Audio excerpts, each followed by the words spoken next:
Welcome back to my channel, it's Sushmita. So আজকে আমি এই লুকটা ক্রিয়েট করতে চলেছি। সো অনেক ট্রিক কিন্তু শেয়ার করেছি, সুতরাং ফুল ভিডিওটা কিন্তু দেখতে হবে স্কিপ না করে। স্কিপ করলেই কিন্তু মিস করে। দুর্গাপুজোর যে কোনো দিন তোমরা এই লুকটা ক্রিয়েট করতেই পারো। আর আজকের এই লুকটা আমি একটু ট্র্যাডিশনের মধ্যে রাখতে চেয়েছি। সো দেখতেই পাচ্ছ আমি শাড়ি পরেছি। তো লুকটা যদি ভালো লেগে থাকে তাহলে অবশ্যই ফুল ভিডিওটা দেখতে থাকো, জলদি দেখে নাও ঝটপট করে। আজকের ভিডিওতে আমি বেসিক্যালি তোমাদেরকে এইটাই শেখাবো যে কিভাবে তোমরা রিজনেবল প্রাইসের মধ্যে ফুল কভারেজ একটা মেকআপ লুক পাবে। সো বেসিক্যালি তোমাদের কি করতে হবে, তোমাদেরকে যে কোনো ক্রাইলনের তোমাদের স্কিন টোন অনুযায়ী যে শেড তোমাদের লাগে সেটার তোমরা একটা সিঙ্গেল এরকম একটা ফাউন্ডেশন তোমরা কিনে নেবে। আর তার সাথে যে কোনো ফাউন্ডেশন যেটা তোমরা ইউজ করো, সেটা ফিটমি হতে পারে, সেটা যে কোনো ব্র্যান্ডের হতেই পারে, ঠিক আছে। ফার্স্টে তোমরা কি করবে, ফার্স্টে তোমাদেরকে যে কোনো ফাউন্ডেশন আগে অ্যাপ্লাই করে নেবে, দেন তোমাদেরকে এই ক্রাইলনের এই ফাউন্ডেশনটা ইউজ করতে হবে। সো কীভাবে সেটা চলো তোমাদেরকে। আমি এখানে NYB এর এই ফাউন্ডেশনটা ইউজ করছি।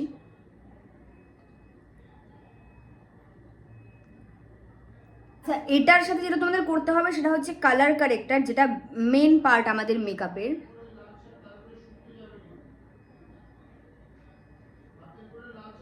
আন্ডার আই, আপার লিপ আর তোমাদের ফুল ফেসে যেসব জায়গায় একটু দাগ ছোপ আছে সেগুলো হাইড করার জন্য তো এটা ভীষণ ইম্পর্টেন্ট। সো আমার ফেসে সেরকম কোনো দাগ ছোপ নেই, যে কারণে আমি শুধু আন্ডার আইটা কভার করার জন্য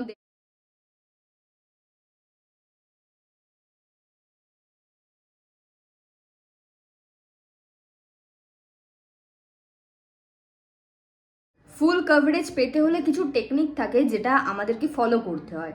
সো সেটা অনেকেই তোমরা জানো না।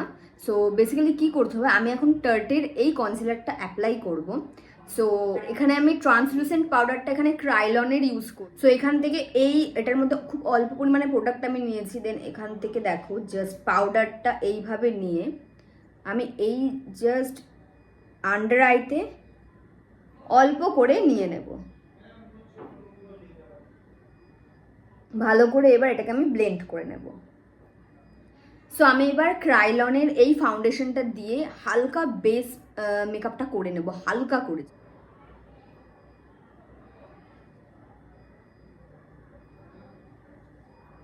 সো এবার আমি এটাকে ভালোভাবে ব্লেন্ড করে নেব ফুল ফেসে।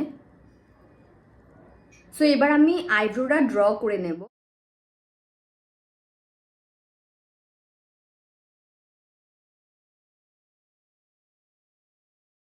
তো মেকআপটাকে এবার আমি এই ট্রান্সলুসেন্ট পাউডারটা দিয়ে একটু সেট করে নেব।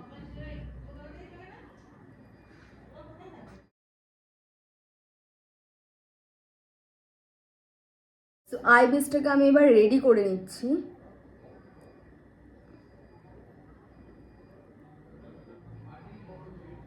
নিউড শেড আমি নিয়ে নিয়েছি। সো এবার আমি কি করব, পুরো ক্রিজ লাইনটা এইভাবে ফিল করে দেব।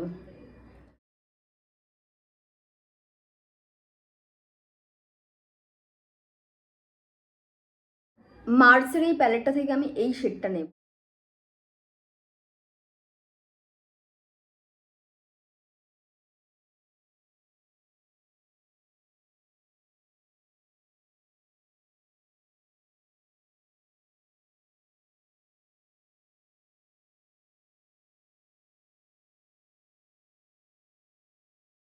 লোয়ার ল্যাশ লাইনে আমি এখানে এই কালারটা ইউজ করছি।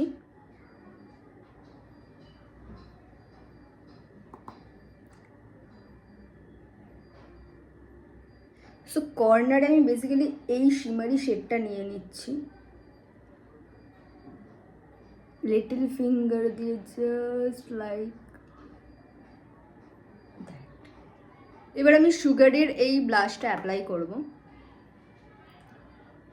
কিউট হাইলাইটার এবার আমি অ্যাপ্লাই করব। আমি লিপটাকে ড্র করে নেব। সুগারের এই লিপ লাইনারটা আমি এখানে ইউজ করছি। ঠিক এখানে লোটাসের এই লিকুইড ম্যাট কালারটা ইউজ করছি। এই শেডটা আমার খুব একটা ভালো লাগছে না, আমি এটার ওপরে ভাবছি মাইগ্ল্যামের এই নিউড শেডটা অ্যাপ্লাই করব, করে দেখি কেমন লাগছে।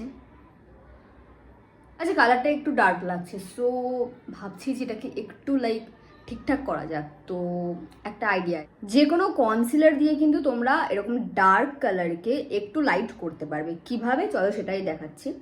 তো এখান থেকে অল্প কোয়ান্টিটিতে নিয়ে জাস্ট লিপের ওপর এরকম মিডিল পোর্শনে, ওকে ডান। এবার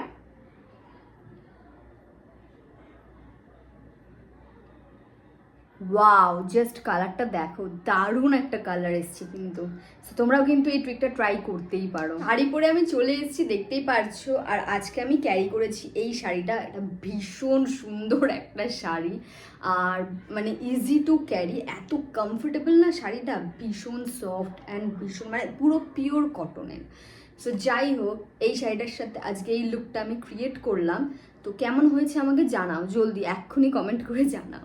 আচ্ছা, আর মেকআপের পার্টের মধ্যে আমি এখন আইল্যাশটা ইউজ করব and makeup setting spray. So আমি আজকে এখানে মাই গ্ল্যামের এই মেকআপ সেটিং স্প্রেটা ইউজ করছি। আইল্যাশ অ্যাপ্লাই করার আগে আমি এখানে আইল্যাশটা ভালোভাবে কার্ল করে নেব। ম্যাকের এই মাস্কারাটা আমি আজকে অ্যাপ্লাই করছি।